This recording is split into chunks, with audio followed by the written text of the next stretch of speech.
Alright guys, so Sonic 2 has now entered the movie theaters. I actually got a chance to see this, so now we are here. We are going to discuss Sonic the Hedgehog 2.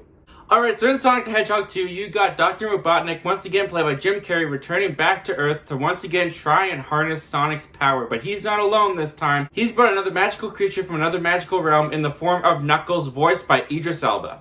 Alright, so when it comes to these Sonic movies, I saw the first one in theaters. It was one of the last movies I actually saw before the pandemic hit, which is crazy to think about. But I thought it was fine. I liked it. I thought it was cute. I really liked Jim Carrey. I liked Sonic a lot. This movie was my real introduction to the Sonic character, and I thought he came across as very witty, charming, and a really fun character to follow. I also thought that the camaraderie between him and James Marsden's character was a big highlight of the movie for me. Sonic is once again the focal point of the movie. He is the main character, and this time he's surrounded by a couple more characters of his kind. That's right, expanding the Sonic universe, you've got the introduction of Tails and Knuckles, and with the inclusion of Tails and Knuckles, James Marsden's character, he kind of takes a backseat. A lot of the human characters in this movie take a backseat compared to the first one. And I'm not gonna lie, I kind of missed the dynamic that went on during the first Sonic movie between Sonic and James Marsden. I didn't find like the relationships between Sonic and Knuckles and Tails was as good as that relationship from the first movie. This movie really treats these characters as if you already know them. This is definitely for those who are already Sonic fans, have nostalgia to the character and the property. Whereas someone like me, I didn't grow up with Sonic, I have no nostalgia attached to it. These movies are my introduction to this world, to these characters, and I felt like the movie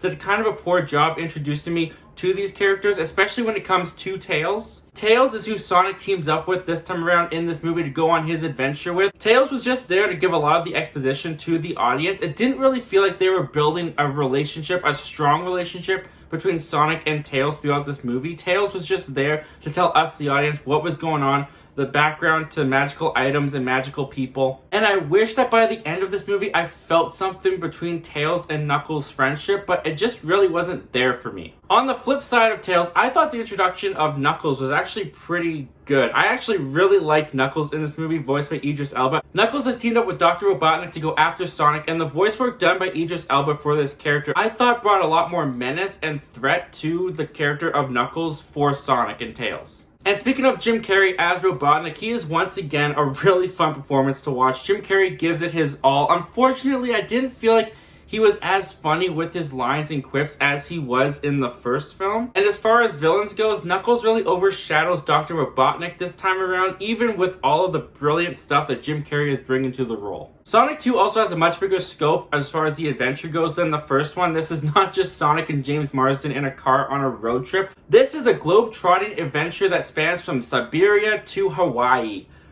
Oh boy, let's talk about Hawaii. Yeah, there's a subplot in this movie with James Marsden's character. As I mentioned before, he kind of gets the short end of the stick. He gets thrown into the background because he is at the wedding of his wife's sister for the majority of this movie. And that whole subplot of the movie really felt like it dragged this movie down in the pacing. This movie is 2 hours long. It is way too long. By the time this movie ended, I was squirming in my seat. I was ready to go. This movie definitely overstayed its welcome, but even though I say that Hawaii segment, everything that's going on with James Marsden's character felt like such a drag on this movie, it did lead to one of the best moments of the movie, delivered by Natasha Rothwell. I didn't even remember this character from the first movie. I totally forgot that she was even a thing until she popped up on screen, because I did not rewatch Sonic before I went into Sonic 2.